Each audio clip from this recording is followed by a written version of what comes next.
you.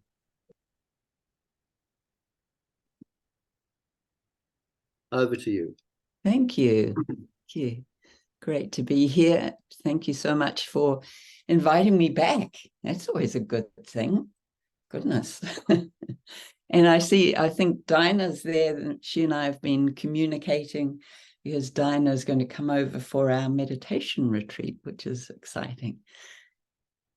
So yeah, all number one rule. What is it? Think about God instead. So when I ask my daughter this, when we talk, usually once a week, she lives in the UK, and we'll be talking about something, and there might be an issue that she's trying to grapple with, and so I'll ask her, so what's the number one rule? We go, shopping. Oh no, that's not the number one rule. The number one rule, think about God instead. That beautiful little pamphlet that you probably all know, The Golden Key, that Emmett Fox wrote. And, it's such a simple message. Think about God instead. But do we do it? Do we do it all the time? I know there are times when I have to remind myself, oh, yes, there's another something I need to be thinking about here, and not agitating or thinking about the problem.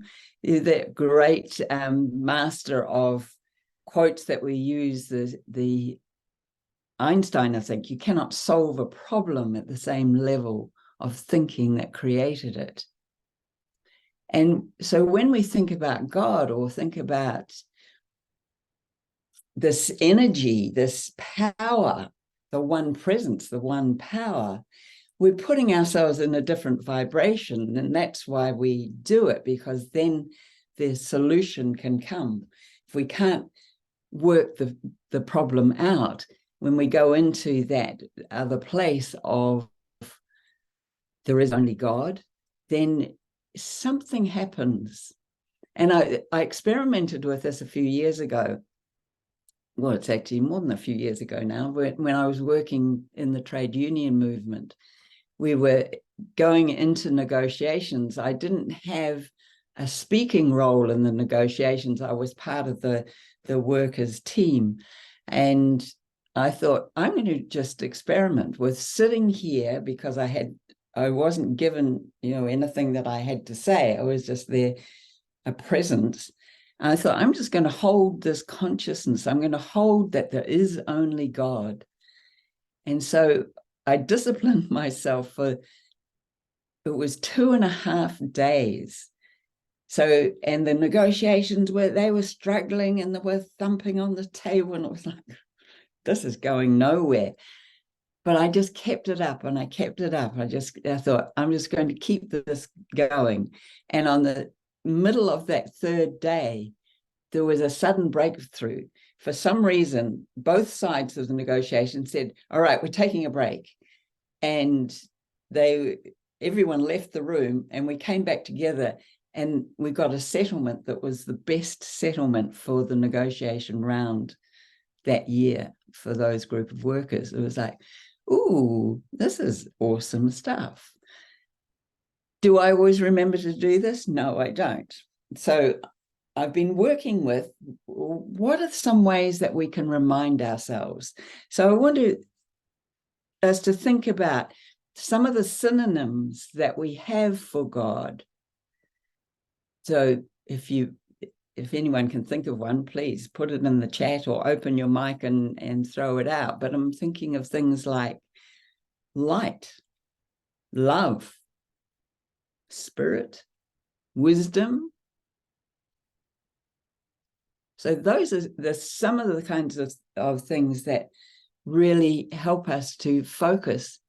And, it's 60 years since the Beatles came and blasted us with their music. So I want to play you a Beatles song, because I think this old song of theirs is so apt, really, for, if you're having struggle with keeping in mind, now I know what I need to do first when I share the screen is share sound, share that. And we're going there. So this number one rule. So think about this. Sometimes a song can really do it for us. This one, not necessarily, but just let it roll over you and see if this is a way that you can keep thinking about God.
I sometimes think those songs, they don't know how to end them. They just keep going. But you know how sometimes a song works and it gets inside yourself, and that's what you keep playing over in your head. So that's kind of one of the ways a song can do it. I've brought up this thing about David R. Hawkins, the eye of the eye. He's done a lot of research. He's a researcher, a scientist, a lot of research on measuring the frequency or the minute energy that remains in the field of consciousness permanently. So every person or being who ever lived, anything about them, including any event, any thought, any deed, any feeling or attitude, is recorded forever. It's astonishing, isn't it? You think, and we kind of know that, but then when I'm thinking about putting this together with why do we talk about needing to keep our consciousness in this higher frame, in this place of love, place of God, is because everything is recorded. We sometimes think our harsh word, well, that's just gone and dusted, I said it, I'm sorry I said it, and there it's gone. But no, it's recorded forever. So the work that he's done, whoops, we've gone the wrong way. No, I don't want you again. I'm sorry. I'll get out of there for a minute. Oh, not sure where. I need to get out of here. I've lost you for a moment. Here we go, back. So I thought I had a nice graph and it's gone, but I want you to imagine from 0 to 1,000, all right? You can see that on a chart, 0 to 1,000. And then about the 200 level, there's a line going across. The work that David Hawkins has done is that he's used that 200 level line to say, call that the level of integrity. So what is below that 200 mark? Well, listen to some of these things that are below that 200 mark. There's pride, but it's pride that turns into scorn or an inflated sense of self. Not just pride by itself, but it's turned into something. Anger. See, there's nothing wrong with anger. We all have those moments of anger. It goes through our body in 90 seconds, apparently. But this is anger that turns into aggression. Below that 200 level, there's desire. Again, there's nothing wrong with desire. That is how God speaks to us, if you like, how the universe taps on our heart. But if desire turns into craving or enslavement, there's a problem. Fear, we've all probably experienced times of fear, but below that level of 200, fear that turns into anxiety and withdrawal. Grief is another one that comes below that level of integrity. But it's the kind of grief, because we'll all experience grief at times, but it's the kind of grief that becomes regret and despondency. It's apathy that turns into despair. It's guilt that leads to blame. It's your fault. It's shame that shows up as humiliation. What David Hawkins found in this work was that before 1985, they could measure, well, they're still able to measure, but before 1985, the level of consciousness of humanity, just think about this, the whole of humanity, all of us, was below the level of integrity before 1985. And what struck me was 1985. So what happened in 1985? Well, I'll tell you what happened in 1985. I found unity. Maybe I was the 100 monkey that popped us over the top into a higher level.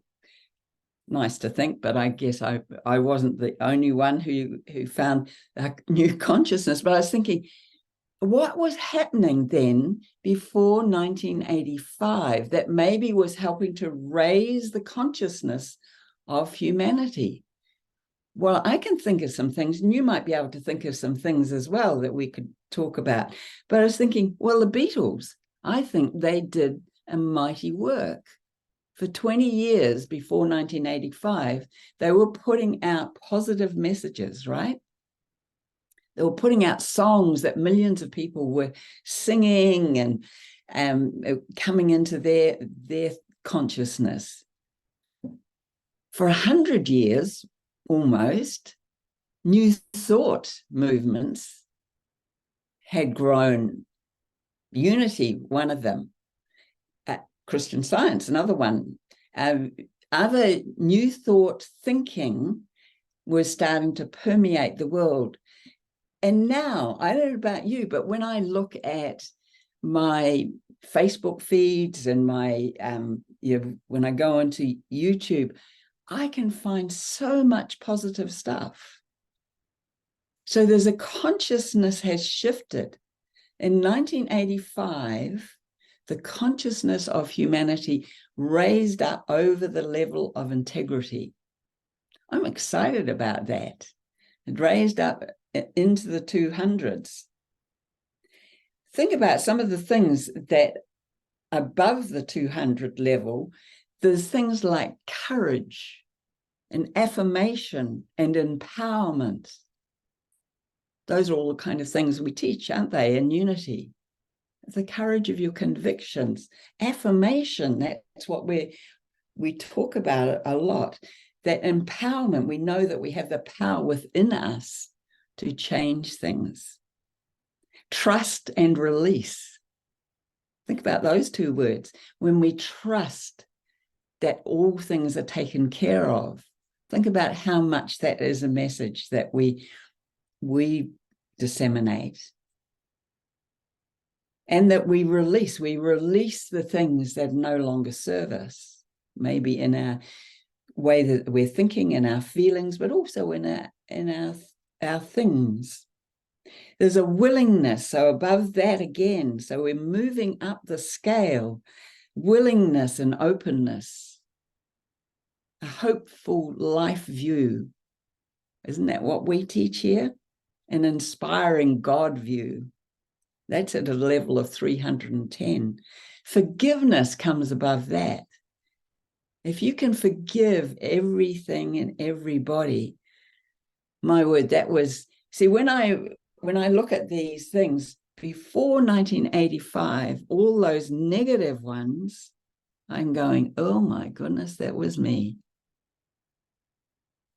And when I've found Unity, started to get involved with Unity teachings, I'm seeing these things, and forgiveness was a big one for me. When I learned that from Edwin Gaines, the prosperity teacher, Unity minister, that all debt comes from unforgiveness, it was like, my goodness, that was work I had to do. And so I set about forgiving everybody I could think of, doing that forgiveness work, clearing out so that the debt would go. So forgiveness is at a higher level. Being wise, seeing life as meaningful, calibrates in the 400s. And then love, unconditional love that we were singing about before with the Beatles, shows up as a reverence for all, and it's in the 500s. And then above that, if you're in a place of joy and peace and feeling enlightened, it's in the 700s to the thousands. What they've been able to measure in all these experiments that David Hawkins has been involved is that the work that Jesus did, that Buddha did, that other enlightened individuals did, they were calibrating up in the 900s to 1,000. And apparently there's nobody alive at the moment calibrating at that level. But there are organizations, and Unity seems to be one of them, that's in that level of about the 500, 700s with the teachings, which is exciting.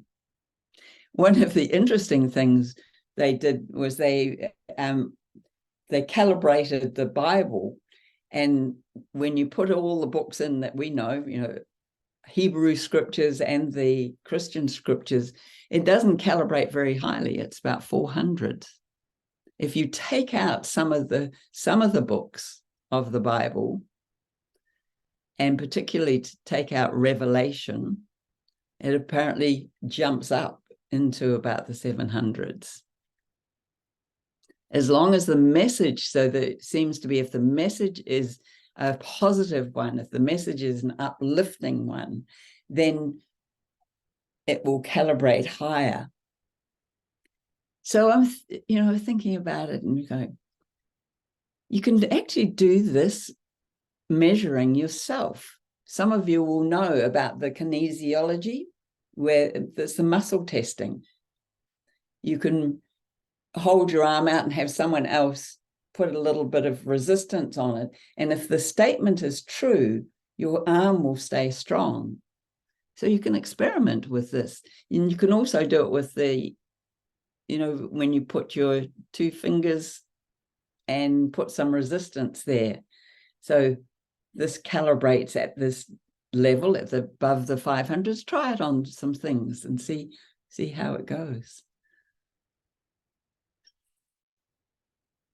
Another way that you can keep your mind on God is with rhyme. And of course, a lot of songs, of course, utilize that method, but so does poetry.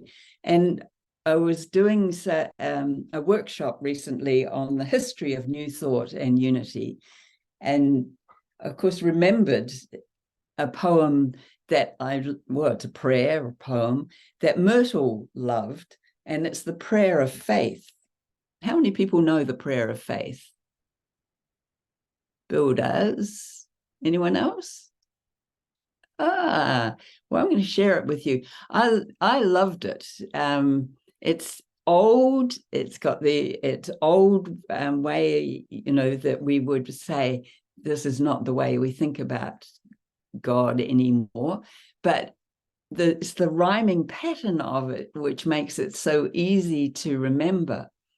And so it was first published in 1893 in the magazine that the film was, that Myrtle really started for children, Wee Wisdom. Did anyone come across Wee Wisdom? Yeah, Bill did, and Jeanette. Okay, so let me just share this poem or this prayer with you.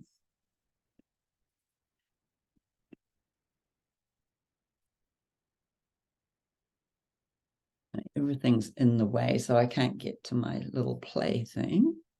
Let's see if I can. Okay. There we go.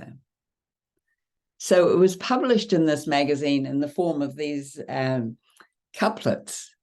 So God is my help in every need. God does my every hunger feed.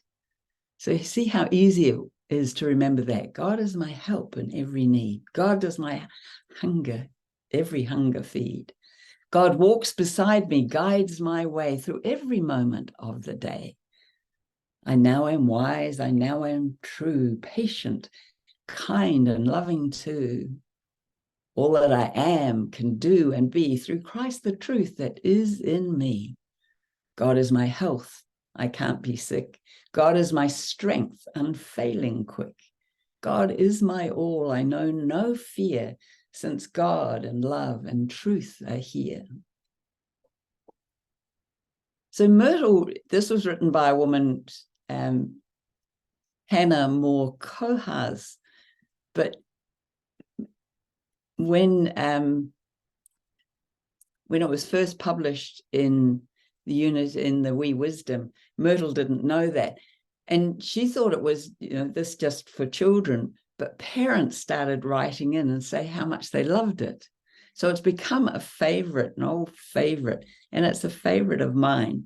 I changed the words now to make it feel like it more in keeping with our understanding of God, that we are this in the image and likeness, that in fact, that we have this power within us. So when I say it to myself, I go, God is my help in every need. God does my every hunger feed. God as me guides my way. through every moment of the day. So not walk beside me. But some people really like this idea that they've got a presence beside them. So I encourage you to, find some things that you can memorize like this for those moments, those times when maybe your mind is starting to think about a problem or think about an issue, and you want to shift it into this other vibration. I'm going to play you now a recording of Myrtle reading this particular prayer of faith. When I was going out to the village and doing my studies, they would play, there'll be the loudspeaker system would come up over the campus and you would hear the crackle, crackle. And then there would be either Myrtle reading the prayer of faith or Charles, the Lord's Prayer. And that was at 11 o'clock every morning. And then there would be a prayer service would take place after that for 15 minutes. And sometimes, depending on what class we were doing, we could go to that prayer service. What I want to do here, I'm going to play Myrtle with that, and then we'll go into a period of meditation, and we'll use the prayer of faith during that time of meditation and come out of that. So let me share this with you.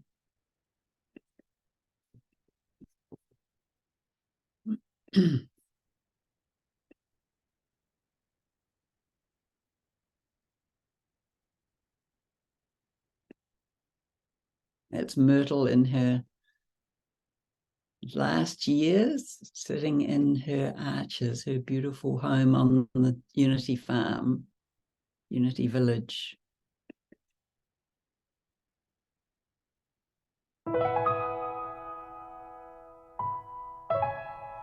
God is my help in every need. God does my every hunger feed. God walks beside me, guides my way through every moment of the day. I now am wise, I now am true, patient, kind, and loving too.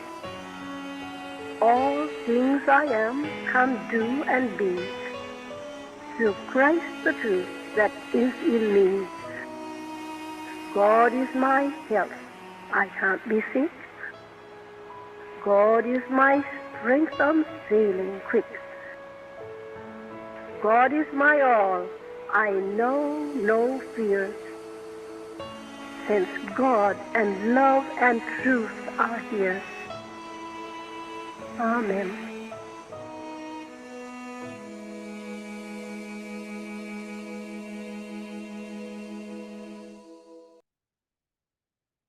I invite you just to settle in, turn within.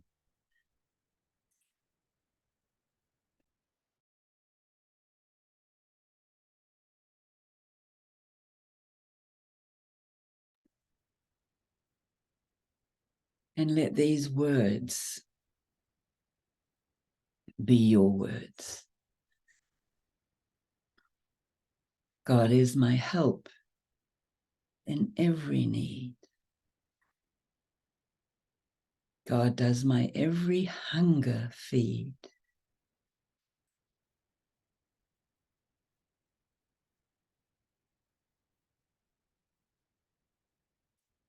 God walks beside me, guides my way through every moment of the day.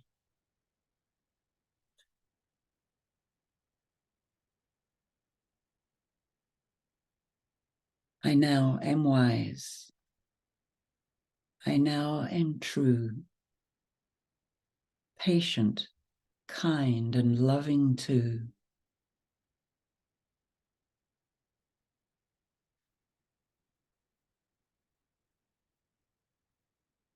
All that I am, can do, and be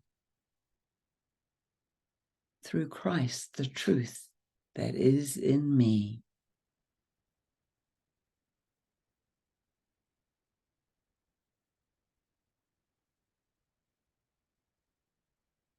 God is my help, my health. I can't be sick. God is my strength, unfailing quick.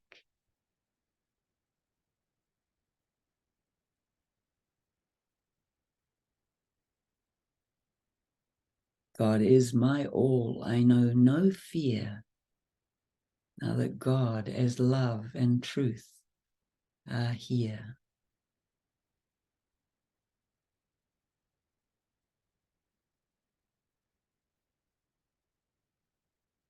God is my source, I can't be poor. With God in charge, there's always more. Love, health, and money too. It's amazing what God as me can do.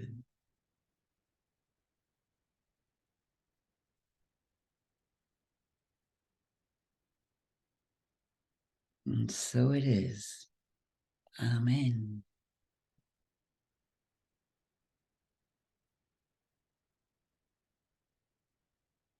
I want to finish with another old song.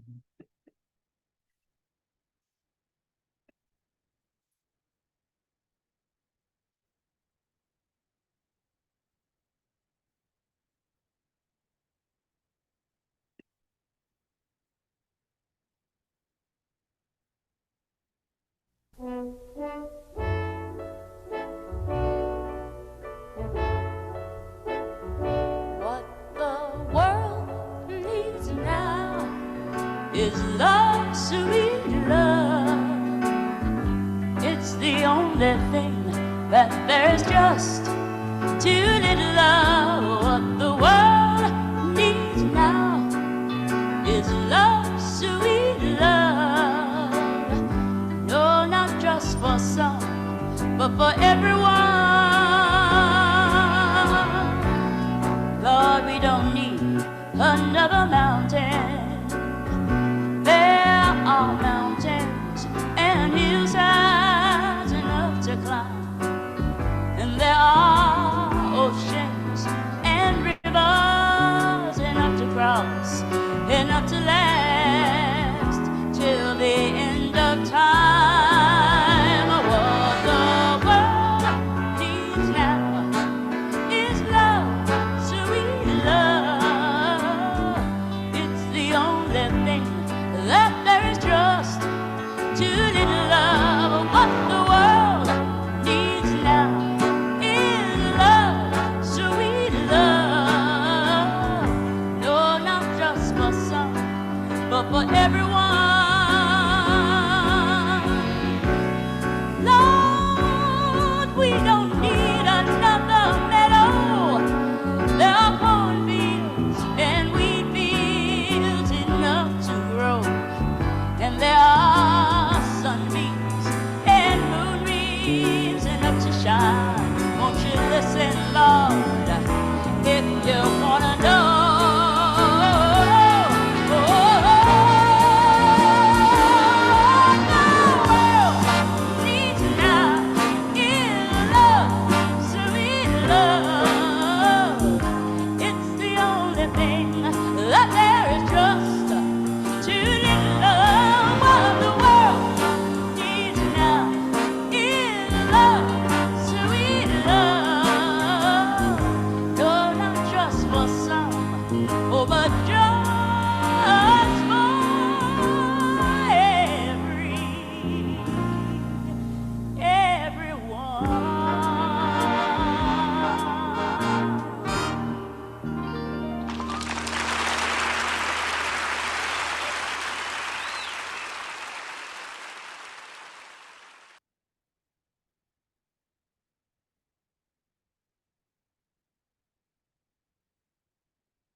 Yeah, what the world needs now.